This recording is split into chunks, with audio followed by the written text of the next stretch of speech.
All right, I think we're going. So here we are. So thank you for joining us this morning. My name is Amanda Alshouse. I'm the president of the board of directors for SUN, and I'll be taking you through the majority of this meeting. I'll start by giving a bit of background. I'll share a few thoughts, and then we'll get down to business. We'll hear a few comments from State Senator Angela Williams, and then we'll wrap things up after that. So next slide, Brian. Okay, so we've heard some people, that's one too many. Oh no, it's not, okay. So we've heard some people ask, what is SUN? So SUN was founded 16 years ago in 2004. SUN's the Denver Registered Neighborhood Organization for this community. We're an all-volunteer board. Our purpose is to provide a working forum for the residents of the neighborhood to participate in pursuing the vision of the neighborhood by creating, developing, and fostering a vibrant urban community. We're dedicated to social equity, environmental responsibility, and economic opportunity. We're a vehicle for public service, and we seek to promote civil civic discourse through in-person conversations under normal circumstances. We hope to achieve collective efficacy where neighbors know and care for each other, and they're more likely to intervene on each other's behalf. This concept is underlying today's conversations. Slide 3. So some people have asked who comprises SUN. So all who live or own in this community in Denver are members of SUN. There are no fees. Each May, half of our board of directors is elected to serve a 2-year term. Our board size can range from 5 to 15. We currently have 12 members. Other boards that have been part of this story are the advisory board that SUN created in late June and disbanded in mid-July. We'll mention that a little bit more on the next slide. And the MCA board, which serves the MCA, and we'll mention that in subsequent slides as well. Next slide. So a timeline review. So stepping back before this, the renaming efforts began and were carried out by others in the 1960s, the 1980s, the 2000s, and the 2010s.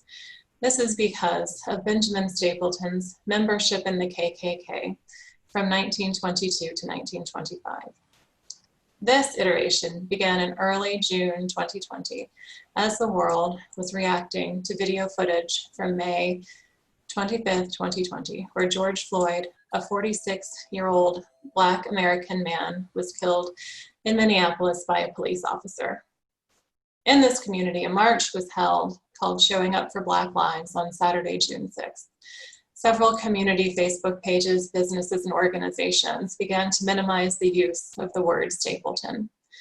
Some moved to use the zip code 80238, which does not include the other 2 zip codes partially comprising this community, 80207 and 80010. Others shifted to use Northeast Denver, which ignores that the Stapleton community spans both Denver and Aurora. Monday, June 8th, the SUN board met and began discussions about how to help the community build cohesion around an alternative name. We emailed notification about this intention to the community on Friday, June 12th. Over the weekend, notable support came in letter form from Councilman Chris Herndon and the MCA. Our regular meeting was the following Tuesday, at which we presented methods of helping a final name emerge from a wide set of candidates. A week later, on Wednesday, June 24th, SUN met publicly and approved the plan to form an advisory board who would narrow the list prior to community voting. We saw many advantages to this advisory board approach, namely open collaboration between diverse stakeholders representing different interests and added transparency and integrity to the process. Open collaboration between diverse stakeholders was critical to identifying who would be on the advisory board. It was important to SUN that we remember why the name was being changed and that assembling a board designed towards achieving the path of least resistance would be a disservice to the aspirations of this change. So SUN very purposefully sought out different perspectives and experiences when assembling the board. Although not identifying individuals, we identified stakeholder groups in the community, and those stakeholder groups were responsible for selecting their prospective representatives. Through June 29th, Sun continued accepting names for a growing list of unvetted options. Through July 3rd, Sun accepted feedback. Through July 5th, Sun accepted feedback on a straw poll on all unvetted names. July 7th through 9th, our advisory board, met and narrowed the list of names from 331 to 9. Voting on round 1 began July 13th and to July 18th and narrowed the field from 9 to 4. Results from round 1 were posted on the 19th. Round 2 voting began July 20th and ended July 24th, narrowing the field from 4 to 2. Then voting on round 3 happened from July 26th through the 30th, narrowing the options from 2 to 1. Here we find ourselves on August 1st for the announcement of that name, which I know that you're here for, and it was not your goal in logging on today to listen to me, but it's important for me to say a few words to acknowledge the significance of this change. The effort that went into it, the energy that the community has demonstrated in building support around the alternative name already. I'm proud to serve this community alongside with the other members of this board who've each brought strength to the task Sun has tackled in these past 7 weeks.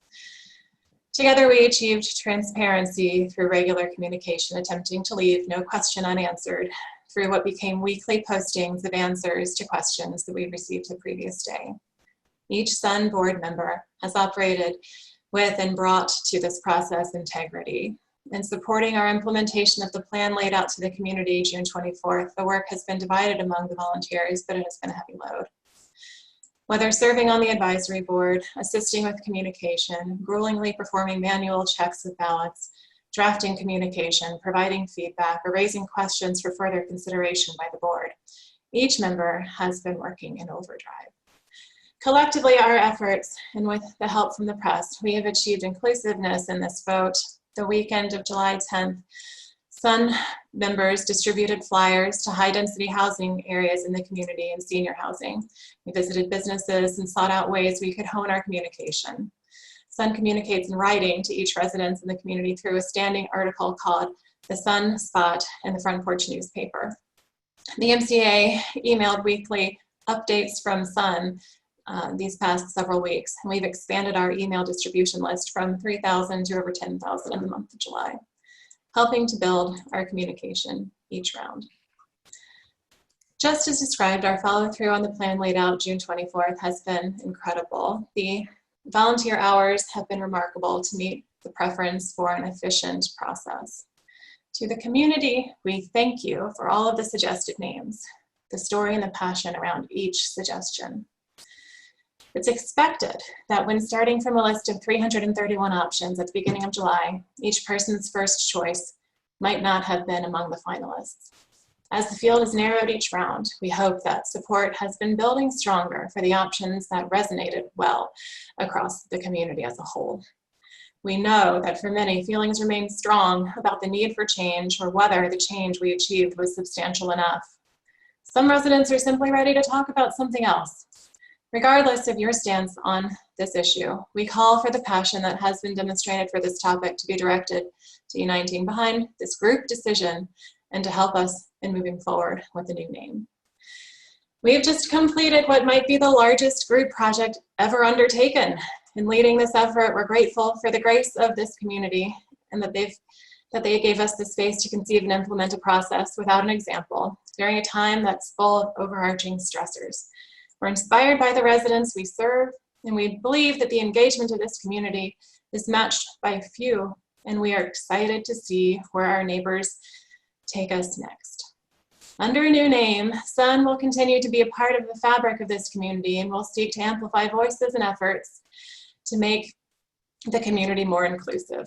It's our sincere hope that each one of us views this moment as an opportunity to see ourselves and our neighbors in our community with fresh eyes and a common goal to treat each other with compassion, kindness, and respect, and to make this community more inclusive and welcoming and in a more welcoming environment for all. Slide 5.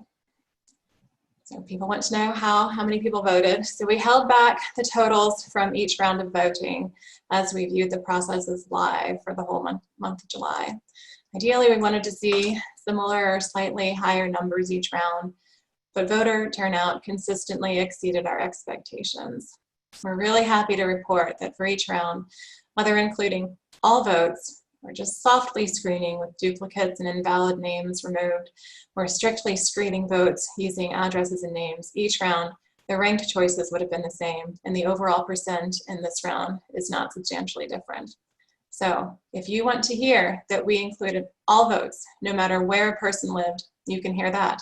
If you want to hear that we included only people who live here, with addresses here, with names that we could verify, you can hear that. The results are robust. No matter how we screened votes, the results were the same, and that demonstrates strength and clarity of this outcome. So looking at the table on this slide, you'll see 3 columns, each representing a round of votes. The first row listed for each column shows how many votes were returned in SurveyMonkey. The next row represents a batch that we removed from each round because the ballot was either blank, the name was something like test or Voting McVoteface, or there was no address included. The last row represents the number each round that could be strictly validated by name and address. And a proportion of these were hand checked. For a proportion of these where we couldn't validate the name, but we could validate the address, we hand checked those. But as stated above, all subsets had a similar distribution of votes. So some context for these numbers. 2 years ago, SUN, Stapleton United Neighbors, voted in an in-person paper ballot. We had 452 people participate. That was May 15th, 2018. Last year, the MCA held a referendum in 2019 where 1 vote per home owned was allowed. They had 3,590 people participate. In round 3 for our vote this year, there were 583 validated votes reduced by address. If you reduce the votes by address, we had 4,220 unique addresses with matched names in round 3. Amanda, you said 500. It was 5,834. Oh, numbers. So there were 5,834 validated votes. Thanks, Brian. If you reduce those to just unique addresses that have been validated, there were 4,220. All right, so all of this demonstrates the strength in this turnout, which we interpret as great community enthusiasm. All right, so today we're providing an alternative name for the community to embrace to allow us to shed the name Stapleton with better uniformity. And after a consensus-seeking, community-driven 7-week process to identify a new name, the new name, as selected by the community, earned 63% of the vote in round 3, and it is Central Park. Central Park received 63 of the vote among 7,727 unique votes. Central Park has been ahead of the park names since straw polling, ahead of the pack of names, excuse me, in straw polling, where it was only 1 of 2 names to receive more affirmative votes than negative votes. In this time of change, the name Central Park remains familiar, as among other instances, it's the name of this neighborhood's signature park and playground, commuter rail station, community rec center, and a boulevard soon to be home to a comfort bikeway that runs 4.5 miles north and south through nearly the entire community. So what's next? Now that Central Park has been identified as the community's preferred name, it will be up to each relevant neighborhood and city entity to adopt the new name in a manner consistent with their governing documents.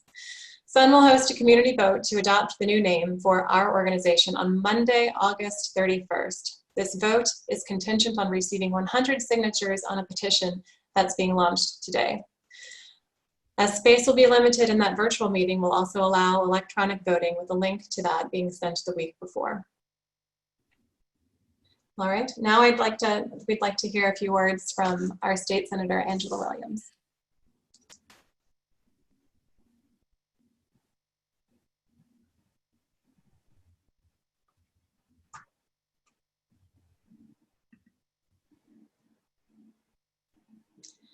Angela, you might be on mute. Hi, Amanda. Thank you so much for what you've done today. I'm State Senator Angela Williams, and I'm a resident, a proud resident of Stapleton, and a former Stapleton United Neighbors board member. Today, with the announcement of changing the name of our neighborhood, is a very pivotal moment. And the pivotal moment is for our neighborhood, it's for our city, it's for our state, and it's a symbol of for our country of where we need to be moving, where we are in a state of where the times are today. And, you know, George Floyd gave his life. He gave his life so that he could spark this moment. It has sparked a moment in our country and in our state and in our city. And that moment is one in which we're saying here in our neighborhood that we don't support racism. We don't support social injustices. And we don't support anything that is representative of that. And I believe that's one of the first steps that many cities, many people, our neighbors, and in our state and country that we have to take to move our country forward. So I'm proud to be here with the Sun Board today in announcing that we're changing our name from something that represents a time in our history that we are not proud of, but yet we're owning that we want to move forward in our state and in our neighborhood and in our country. And I think that's one of the first things people have to do is to own it. And it can't be just one sector of geographic people that do that. We have to do that as a community as a whole. And I can't say enough to all of you who are on this call today and others that you have a phenomenal board that represents our neighborhood. And Amanda and the board has given just phenomenal leadership, their time, their efforts, their resources to ensure that everyone's voice is being heard and has been heard. And as we've gone through the voting process, there should not be anyone who could say they did not have an opportunity to voice their opinions. I mean, we were on social media. I mean, the communication to reach all residents was over and above what we could ever imagine and the time they put in this. I think it was thorough. I think it was fair. And I want to say thank you to the board personally. And I want to say thank you to all of the residents of Stapleton who have made sure your voices are heard. I mean, this is almost like a democracy, right? We want to make sure everyone's voices are heard, and it has been an inclusive process. So I just want to end by saying thank you for being a part of the movement. Thank you for stepping up to the call. I think we are an example of what needs to happen in other areas of our city, state, and our country. And thank you for everyone for participating. You know, we have an election coming up in November. And as you voted in this process, we're going to make sure everyone shows up in November to continue so that we can move our country. So thank all the board members of Stapleton United Neighbors. Thank you very much, Angela, Senator Williams, for those comments. Thank you for joining us today. We also received in advance a statement from Representative Coleman. I'll just read excerpts from it briefly. He cares deeply. And this is a community for which he cares deeply, with some of the most amazing people who've long deserved a name worthy of their presence. The name change is long overdue, and he joins with many others in celebrating this significant moment of progress. So Representative Coleman couldn't join us here today, but we're grateful for his comment that he sent in advance.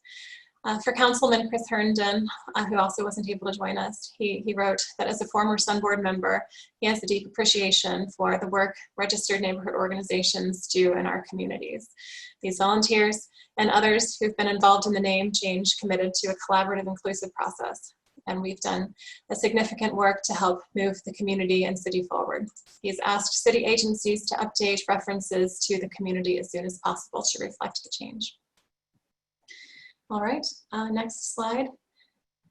So we just want you to know where some things are available online, namely our website. So our website contains notes and recordings from previous meetings, as well as straw poll results, details about the advisory board meetings, and we'll soon have greater detail on the voting results. And then where can you find us? Next slide.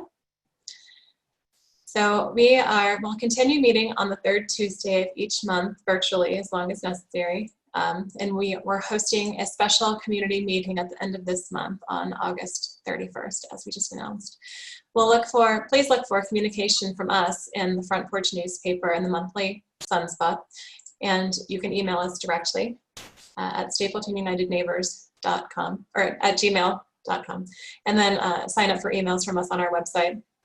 Please visit us on Facebook, and then watch for pending domain name changes after we adopt a new name, which would happen 30 days from now. All right.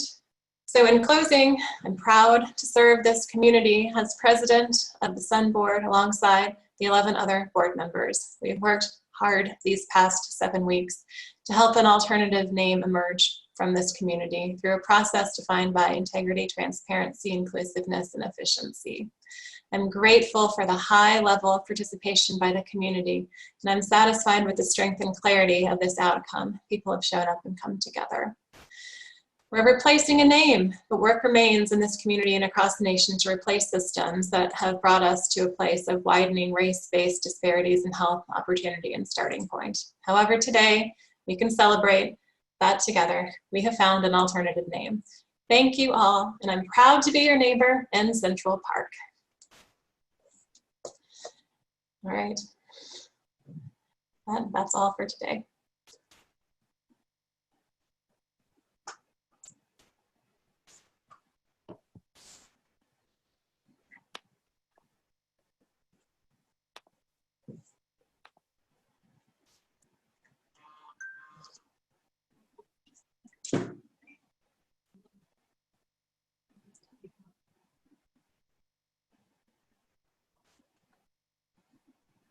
Should we do the rest of the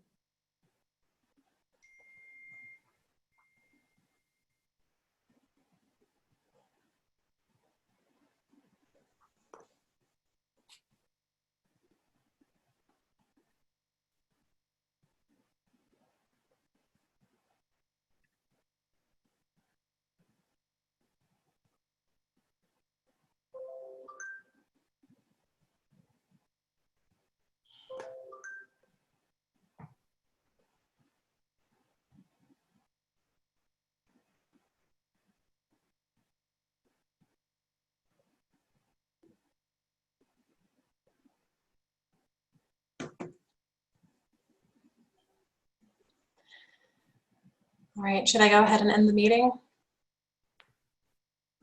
Yeah, I think so. Okay. Thank you, everyone. Bye, guys. Thank you. Great job, team.